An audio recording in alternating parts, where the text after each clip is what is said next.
समय है कार्तिक मास की ये छठी पूजा का ये समय है और एक प्रकार का जो स्थान के नाते हम पानीपत के स्थान पर जिस पानीपत की बहुत बड़ी महिमा हमारे मनोज भाई जी ने भी की है और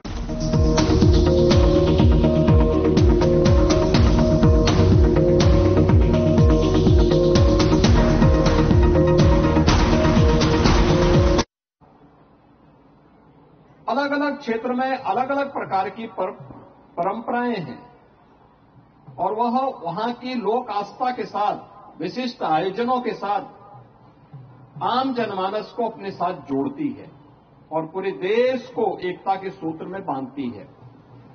इसी लोक आस्था का परिणाम है कि 500 वर्षों तक राम जन्मभूमि के लिए आंदोलन हुआ, संघर्ष हुआ और अंततः विजयश्री प्राप्त हुई और अब जनवरी में प्रधानमंत्री मोदी जी के कर कमलों से अयोध्या में श्री राम जन्मभूमि पर भगवान श्री राम के भव्य मंदिर के निर्माण का कार्यक्रम संपन्न होने जा रहा है। भाइयों बहनों, इस अवसर पर हम सबकी कुछ जिम्मेदारी बनती है। आपने देखा होगा ये प्रकृति और परमात्मा दोनों के प्रति कृतज्ञता ज्ञापित करने का पर्व भी है। भगवान सूर्य को अर्घ्य देते हैं। अर्घ्य इस बात को लेके देते हैं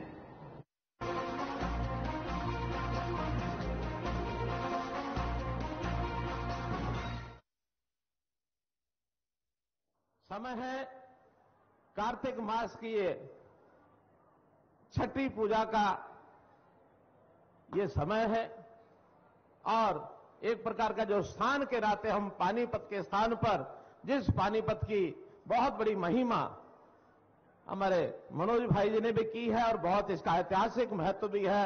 ये हमारा स्थान और अवसर है आज का एक प्रकार का महिलाएं, बेटियां और बहनें इनके पावन त्योहार छठ पूजा का ये अवसर। मैं सबसे पहले तो आप सबको ये महीना कार्तिक का महीना इसके कितने ही त्योहार हैं, यानी एक प्रकार से दिवाली से शुरू हो जाता है और लगातार त्योहारों का ये एक परंपरा चली आती है। इन सब त्योहारों की जो चले गए, बीत गए, जो आगे आने वाले सभी की बहुत बहुत बधाई और बहुत बहुत शुभकामना देता हूं। मुझे याद है कि जब पिछले दिनों में तीज के त्योहार के ऊपर हमने इसी पानीपत में एक बहुत बड़ा कार्यक्रम किया था। 50,000 बहनें, करनाल पानीपत तीज का त्योहार, 50,000 हमारी बहनें वो उसमें उपस्थित हुई थी और उसमें हमने कोथली देकर के सभी बहनों के कुशल क्षेम की ये प्रभु से प्रार्थना की थी। और उस दिन भी मैंने कहा था कि आने वाले समय में जितने हमारे बहन बेटियों के त्योहार आएंगे उन सब में मैं उपस्थित होऊंगा, हाजिर होऊंगा। उसी के प्रमाण के रूप में आज आपके बीच में छठ पूजा जो हमारी बहनों का, बेटियों का, माताओं का यह त्योहार है, इस दिन मैं उपस्थित हुआ हूं। वैसे तो तीज के दिन से यह त्योहारों की श्रृंखला शुरू हो जाती है। तीज के दिन के बारे में ऐसी एक कहावत है बनी हुई कि आई तीज खिंडा गई बीज, आई तीज खिंडा गई बीज। और फिर होली के बारे में कहा है कि आई होली भर गई झोली। अर्थात तीज जब आती है तो लगातार श्रृंखलाएं त्योहारों की शुरू होती हैं और अंत में होली तक ये लगातार त्योहार चलते हैं। तो इन त्योहारों के इस अवसर पर हर व्यक्ति एक उमंग के साथ, उत्साह के साथ में भाग लेता है। आज उसका प्रमाण है, जहां तक देखता हूं वहां तक हमारी बहनें, हमारी माताएं, हमारी बेटियां लाइन लगाकर खड़ी हैं, घाट के ऊपर पूज रही हैं और घाट के पानी में घंटों से ये खड़ी हैं, सूर्य पूजा कर रही हैं। मैं इस अवसर पर पुनः आपको बहुत बहुत बधाई देता हूं। मैं इस पानीपत की धरती को प्रणाम करता हूं कि बेटियों के नाते प्रधानमंत्री जी ने और 16 अगस्त 2015 के दिन, 22 अगस्त 2015 के दिन यहां बेटी बचाओ बेटी पढ़ाओ का जो एक अभियान का श्री गणेश किया था, वो भी एक प्रकार से इस मानवता की सच्ची सेवा है कि जेंडर रेशियो अगर ठीक नहीं होगी तो उसके कारण से बहुत ही और बुराइयां समाज में पैदा हो सकती हैं। मुझे खुशी है आपको बताते हुए कि इस अभियान के बाद हरियाणा जिस प्रदेश को बेटियों के मारने वाला प्रदेश कहा जाता था, अब बेटियों को बचाने वाले प्रदेश में अग्रणी हो गया है। भाइयों बहनों, जो हमारी जेंडर रेशो उस समय 871 थी, 870-71 जेंडर रेशो कहा जाता था, आज वो बढ़कर के 932 हो गई है। हर 1000 पुरुषों के पीछे 50 से ऊपर लड़कियां जो पेट में गर्भ में मारी जाती थी, उनको बचाने का काम हरियाणा ने किया है। मित्रों, ये वो पानीपत की धरती है ही ये सब हुआ था। गुरु तेग बहादुर जी का जो हमने एक यहां बहुत बड़ा उत्सव किया था, वो भी हरियाणा की जनता के लिए एक प्रकार से बहुत ही स्मरणीय वो विषय है। तो आज के मैं कार्यक्रम की बात करता हूं तो आज ये पूजा का त्यौहार है और ये अर्चना का त्यौहार है, उपवास का त्यौहार है।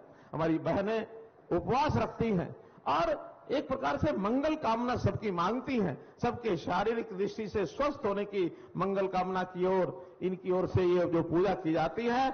आज देश भर में लाखों करोड़ों महिलाएं इस उपवास के अंदर इस छठ पूजा के कार्यक्रम में भाग ले रही हैं। जहां तक हरियाणा का बात है, 300 स्थानों पर यह कार्यक्रम और इस समय लगभग 5 लाख परिवार इसमें सम्मिलित हुए हैं। एक बहुत बड़ा विशाल ये कार्यक्रम है। इस अवसर पर हमारे बीच में हमारे मनोज भाई अपने सांसद जो हैं, इन्होंने जो हमको आशीर्वाद दिया, जो हमारा मार्गदर्शन किया, मैं इनका बहुत बहुत धन्यवाद हूं, आभारी हूं। मित्रों, भाइयों बहनों, आज के इस अवसर के ऊपर जैसा बाकी स्थानों पर ये कार्यक्रम हो रहे हैं, बहुत सी सुविधाएं उन स्थानों पर लोगों से की ओर से मांगी जाती हैं। ये अवसर एक और बात याद कराने का भी है कि ये त्योहार हमारे यहां से 30 किलोमीटर दूर करनाल में बहुत धूमधाम से मनाया जाता है, क्योंकि इस दिन हम सूर्य देवता की पूजा करते हैं, छठी मैया की पूजा करते हैं। कहते हैं सूर्य भगवान, छठी मैया, ये भाई बहन का इनका रिश्ता रहा है और सबसे पहले सूर्य भगवान की पूजा, ऐसा कहा जाता है महाभारत काल के अंदर, क्योंकि कर्ण को ऐसा कहा जाता है वो सूर्य पुत्र कर्ण थे और कर्ण सबसे पहले उनके नाम से जो करनाल शहर बना है, दानवीर कर्ण, उन्होंने सबसे पहली पूजा करनाल के स्थान पर सूर्य देवता की थी, जहां आज सूर्य मंदिर बना हुआ है। बहुत हम सौभाग्यशाली हैं कि हमारे यहां करनाल से ये कार्यक्रम शुरू हुआ और आज सारे देश भर में, दुनिया भर में इस कार्यक्रम को मनाया जाता है। तो मैं तो आपसे ये कहूंगा कि जैसे हमने करनाल में ऐसे उत्सवों के लिए बहुत सी व्यवस्थाएं की हैं, साफ पानी वो आना चाहिए, उसके लिए घाट बनने चाहिए। तो यहां के हमारे बंधुओं ने भी हमको ये कहा था कि यहां के घाट की व्यवस्था हमारे यहां नहीं है, तो मैं उसके नाते से आपको ये बताना चाहता हूं कि अभी तक जो घाट है बहुत कच्चे घाट है नहरों के ऊपर। यहां 2 नहरें चलती हैं, उन नहरों के ऊपर एक आहूलाना डिस्ट्रीब्यूटरी जो एनएफएल के पीछे जो 700 फुट लंबा जो घाट है, उस पर निर्माण करने की मांग आई है। तो सबसे पहले तो मैं आपकी जानकारी के लिए बता रहा हूं कि इस जमीन को हमने घाट के लिए उपलब्ध करा दिया है और ये घाट जो है बनाया जाएगा, 2 करोड़ रुपया इसके ऊपर खर्च आएगा। तो इस घाट की मंजूरी मैं देता हूं। इसी प्रकार से मित्रों, इसी नाते से एक दूसरी मांग जो है, असंध रोड पर थर्मल चैनल, वहां भी 300 फीट घाट के निर्माण की ये एक आवश्यकता बताई गई है। डिपार्टमेंट ने उसको भी फिजिबल कर दिया है। 1 करोड़ रुपया लगा करके उस घाट की भी मंजूरी मैं देता हूं। इसी प्रकार से बाबरपुर पुल जो है, वो मुख्य ड्रेन नंबर 2, वहां भी एक घाट बनाया जा सकता है। 300 फुट के घाट के निर्माण के लिए 2 करोड़ रुपए की मंजूरी उस घाट की भी मैं देता हूं। भाइयों बहनों, एक बात और मेरे सामने रखी गई थी कि दोनों नहरों के बीच में एक जमीन है गांव की, और वो जो गांव है हमारा महराणा, उस गांव की महराणा की पंचायत से बात की है, अभी उन्होंने सहमति नहीं दी है। मैं उनसे आग्रह करूंगा कि उस 5 एकड़ का अगर वो सहमति दे दें, बदले में हम उनको 5 एकड़ जमीन कहीं और दे सकते हैं। अगर वो मिलती है तो आपको उपलब्ध कराएंगे, और किसी कारण से पंचायत नहीं देती है तो उसमें से एक भूमि का टुकड़ा जिसके ऊपर सूर्य मंदिर का निर्माण हो सके, वो भूमि का एक टुकड़ा छोटा आपको जरूर लेके दिया जाएगा। और जब जमीन का प्रबंध हो जाएगा तो प्रारंभ में पहले एक प्रकार से पहले चरण में पहली किस्त के रूप में आज ही मैं जमीन लेने के बाद 21 लाख रुपया उस मंदिर को बनाने के लिए भी मंजूर करता हूं। भाई बहनों, यहां आपको पता है कि बहुत सी ऐसी कॉलोनीज हैं जो कॉलोनियां अभी विकसित पूरी तरह से नहीं है, वो नियमित भी नहीं थी। हमने पिछले साल भर में लगभग 1000 कॉलोनियों को नियमित किया है और उस 1000 नियमित कॉलोनियों के लिए बहुत सा पैसा उसके विकास के लिए हमने रिजर्व किया है और 1000 पूरे हरियाणा की है। जो हरियाणा की है तो पानी में भी जो कॉलोनी हमारी विकसित हुई हैं उसमें विकास कार्य होगा। 1000 कॉलोनी के लिए 2000 करोड़ रुपया हमने रिजर्व किया है। हर कॉलोनी में उसके काम आपके कराए जाएंगे।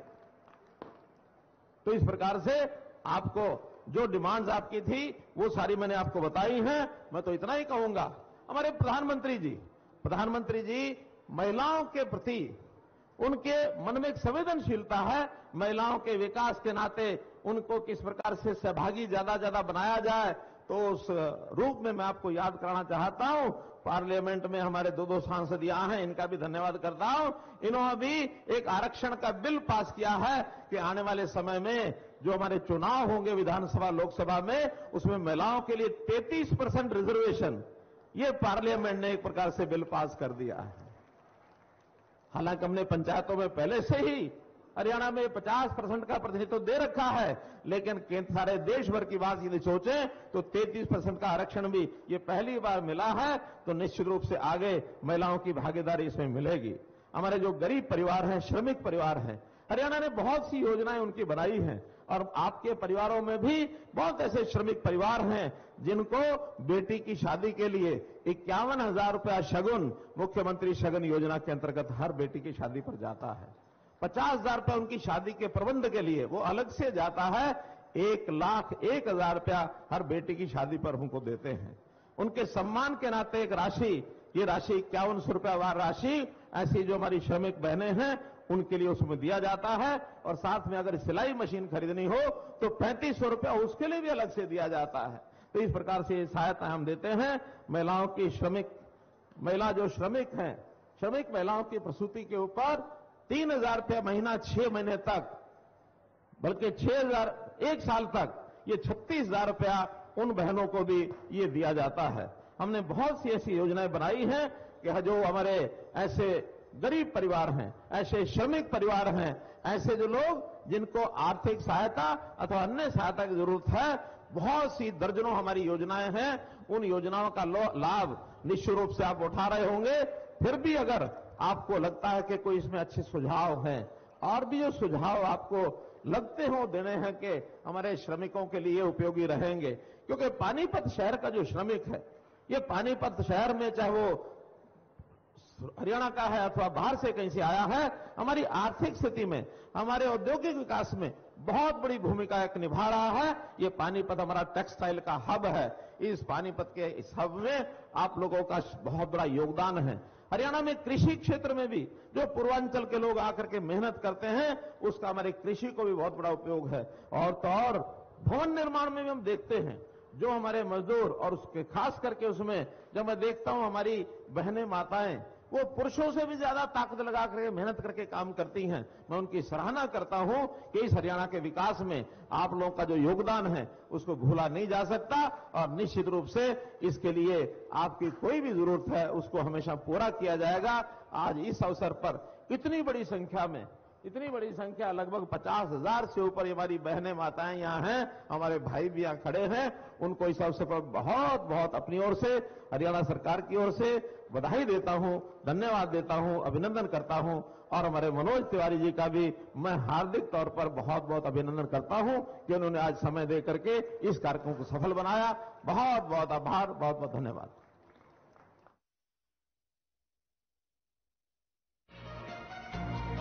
यो निशान मने और म्हारी छोरी ने इज्जत से जीना सिखावेगा। हिम्मत ना होगी किसी की जो अब म्हारी बेटी पर बुरी नजर डाले। अब की बार पूर्ण बहुमत के साथ राजस्थान में भाजपा की सरकार लाएंगे। बहन बेटियों को सुरक्षा दिलवाएंगे, भाजपा को लाएंगे। कमल का बटन दबाएं, भाजपा को पूर्ण बहुमत से जिताएं।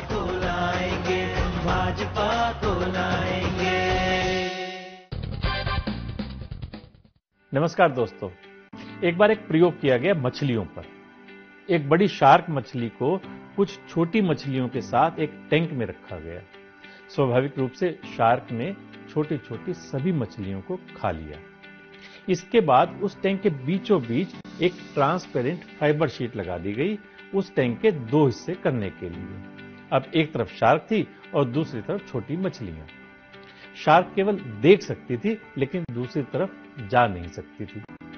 शार्क ने बार बार उस फाइबर शीट पर टक्कर मारी ताकि दूसरी ओर की मछलियों तक पहुंच सके, लेकिन सफल नहीं हो सकी। ऐसा कई दिन तक दोहराया गया और रिजल्ट वही का वही। शार्क छोटी मछलियों को नहीं खा पाई और फेल हो गई। कुछ दिनों बाद वो बीच का पार्टीशन हटा दिया गया।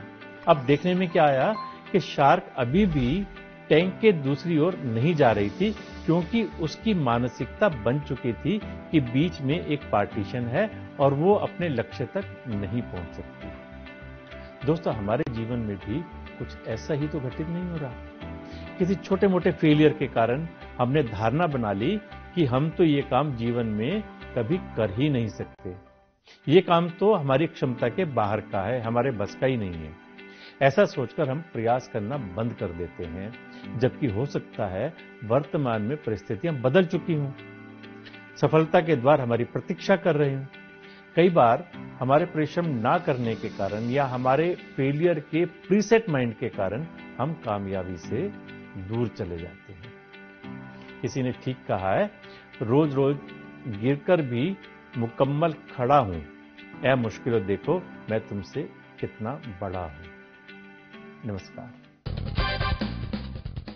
राजस्थान के शिक्षित बेरोजगारों की दास्तान। क्या चल रहा है भाया? जिनको रोजगार लाने के लिए वोट दिया, उन्होंने ही बेरोजगार कर दिया। कहा था ना, इन भ्रष्ट लोगों को वोट देना मतलब सर पर मुसीबत मोल लेना। देख लिया ना अब। इसने क्या, पूरे राजस्थान ने देखा कैसे 17 बार इन्होंने पेपर लीक करवाए, लाखों युवाओं के सपने बर्बाद किए। पर अब बस युवा रोजगार पाएंगे, भाजपा को लाएंगे, कमल का बटन दबाएं, भाजपा को जिताएं।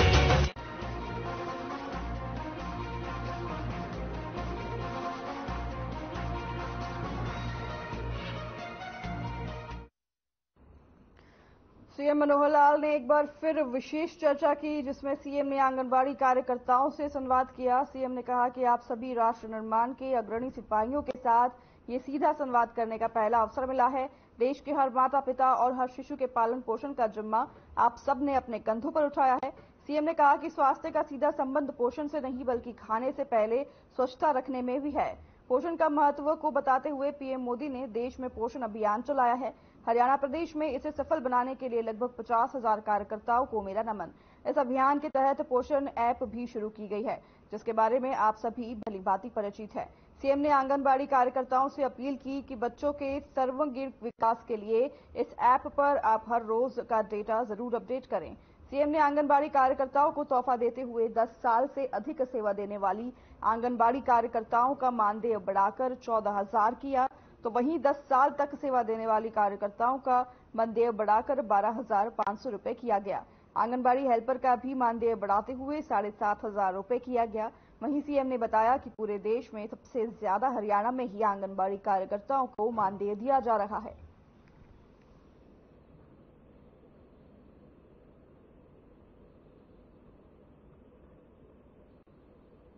काम करने वाली अपनी बहनों को नमस्कार करता हूं और साथ ही इस सप्ताह भर के हमारे त्योहार, उत्सव, दिवाली, उसके बाद भाई दूज और आने वाला कल छठ पूजा का कार्यक्रम, इसकी भी बहुत बहुत बधाई देता हूं। मेरी प्यारी बहनों, हमारा जो काम है आंगनबाड़ी, इस नाते से जो बच्चों की सेवा हम करते हैं, बच्चों की देखभाल करते हैं, अपने आप में एक बहुत महत्वपूर्ण काम है। अपने समाज में जो माताएं अपने बच्चों को, कई बार कामकाजी महिलाएं होती हैं, घर पर छोड़ सकती नहीं है, उनकी देखभाल करने वाला भी कभी नहीं होता है कोई। और वैसे भी सरकारी आंकड़ों के हिसाब से जो बच्चे हैं, खास करके 6 वर्ष से कम आयु के, उनका कई बार स्वास्थ्य की दृष्टि से, सुरक्षा की दृष्टि से, न्यूट्रिशन की दृष्टि से बहुत ध्यान रखना होता है। इसीलिए भारत सरकार की योजना, जिसमें आंगनवाड़ी का एक प्रारूप ये बनाया गया, जिस आंगनवाड़ी की देखरेख करने के लिए वहां एक आंगनवाड़ी कार्यकर्ता और एक सहायक और उन सबको सुपरवाइजर के नाते देखरेख करने वाली हमारी बहनें, एक बहुत बड़ा जाल देश भर में ये फैला हुआ है। अपने प्रदेश में भी 25,000 से ऊपर ये आंगनवाड़ी इस समय काम कर रही हैं। इन आंगनवाड़ियों में कहने को तो ये आंगन है, लेकिन इसका महत्व एक मां समझ सकती है कि मां बच्चे को प्रारंभ में पालती है और पालने के साथ साथ जैसे ही वर्ष 2 वर्ष का होता है तो वो पहले रेंगने लगता है और बाद में आंगन में जाकर के खेलने लगता है। आंगन का महत्व उस बच्चे के लिए बहुत महत्वपूर्ण होता है, जिसको सीमाओं में भी रखना होता है, उसका पालना पोसना भी होता है और उसकी पूरी सुरक्षा भी करनी होती है। तो इसी प्रकार से हमारा जो परिसर है आंगनवाड़ी, इसमें उस गांव के, उस मोहल्ले के जो छोटे बच्चे 3 वर्ष से 6 वर्ष तक के, वो हमारे आंगनवाड़ी में आते हैं और उन आंगनवाड़ी के अंदर उनकी देखरेख हम भी एक ममता के साथ, प्यार के साथ वैसा ही करती हैं जैसे एक मां अपने बच्चे के लिए करती है। एक संवेदनशील बहन इन बच्चों का किस प्रकार से ध्यान रखती है वो एक मां ही समझ सकती है। तो इसीलिए इस व्यवस्था में सभी बहनों को ही लगाया गया है ताकि बहनें अच्छी प्रकार से इसकी देखभाल कर सकें। अगर मां के बाद बच्चे के पालने में किसी का अगर रोल आता है तो आपका आता है। एक बड़ी बात, आखिर आंगनवाड़ी सभी सरकारी व्यवस्थाओं में चलती है और सामान्यतः समाज में देखा गया है कि इन सरकारी व्यवस्थाओं पर लोगों का विश्वास नहीं। राजस्थान के दुखी किसानों की दास्तान। क्यों रो रही हो? कर्ज माफी का वादा करके इन लोगों ने किसानों को भूखा मरने के लिए छोड़ दिया। मैंने कहा था ना, इन झूठों को वोट नहीं देना। देख लिया ना, पति बिस्तर पर है और घर में खाने को अनाज नहीं। बहन, पूरे राजस्थान ने देखा कैसे 19,000 से अधिक किसानों की जमीनें नीलाम हुई, पर अब बस किसान सम्मान पाएंगे, भाजपा को लाएंगे, कमल का बटन दबाएं, भाजपा को जिताएं। नमस्कार दोस्तों, एक बार एक सेमिनार में करीब 150-200 लोग थे।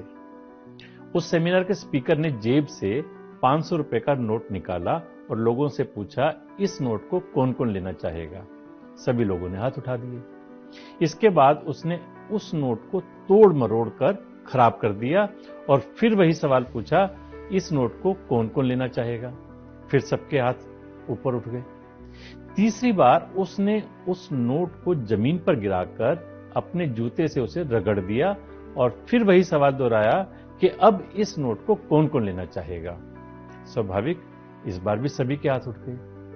स्पीकर ने मुस्कुराते हुए कहा, दोस्तों, रुपया रुपया ही रहता है, चाहे इसे कितनी भी बार गंदा करो तब भी उसकी वैल्यू कम नहीं होती। उसी तरह जीवन में हम भी अपने गलत डिसीजन के कारण या विपरीत परिस्थितियों के कारण कई बार पिसते हैं, गिरते हैं, निराश हताश होते हैं, अपना संतुलन या कॉन्फिडेंस लेवल खो बैठते हैं। लेकिन हम अपनी वैल्यू कम होने ना दें, अपना हौसला बरकरार रखें और सर्कमस्टांसेस का डटकर मुकाबला करें तो एक बार पुनः सूर्य उदय होने में देर नहीं लगेगी। कहते हैं ना, हर मुश्किल से निपटना तेरे लिए आसान होगा, हर मुश्किल से निपटना तेरे लिए आसान होगा अगर तेरे अंदर हौसलों से मुकाबला करने का हुनर होगा। नमस्कार। मोदी की गारंटी, 2.5 लाख सरकारी नौकरी से खुलेंगे तरक्की के द्वार, युवाओं के जीवन में आएगी खुशियों की बहार। राजस्थान के युवाओं को रोजगार दिलाने के लिए कमल का बटन दबाएं, भाजपा को जिताएं। मोदी साथ अपनो राजस्थान।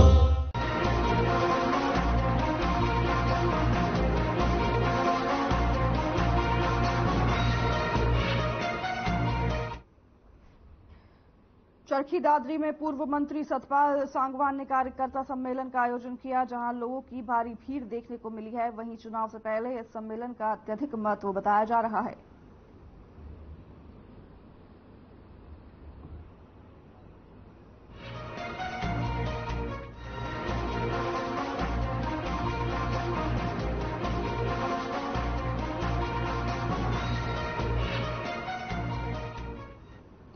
भूज जिले के सिंगार गांव में एक व्यक्ति की हत्या का मामला सामने आया है, जहां जयसिंहपुर निवासी बिलाल के उसके ससुराल सिंगार में हत्या कर दी गई, जिसके बाद इसकी खबर उसके परिजनों को दी गई। फिलहाल परिजनों ने पुलिस में मामला दर्ज करा दिया है।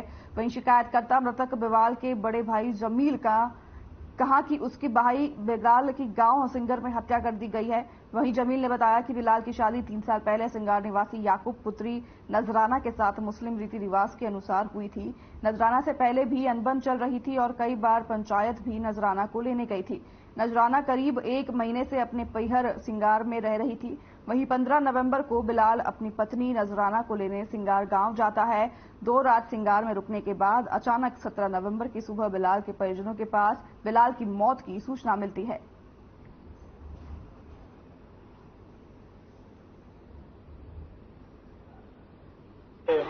हम तो ये चाहते हैं जी दोषी को सजा मिले और निर्दोषी को नहीं पकड़ा जाए। दोषी जो है उसको फंसाया जाए पूरे तरीके से, उसको सजा मिलनी चाहिए।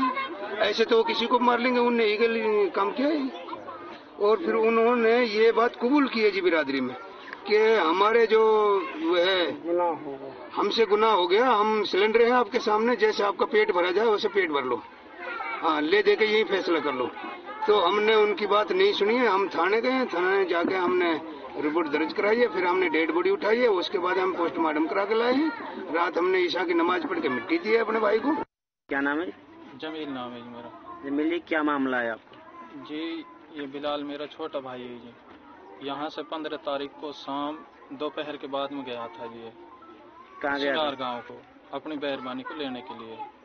तो वहाँ से फोन आया जी 17 तारीख में सुबह तकरीबन 6 बजे करीब, 5:30 या 6 बजे करीब। और फोन भी उनका यहाँ दूसरा साडू है उनके पास आया, हमारे पास फोन भी नहीं आया जी।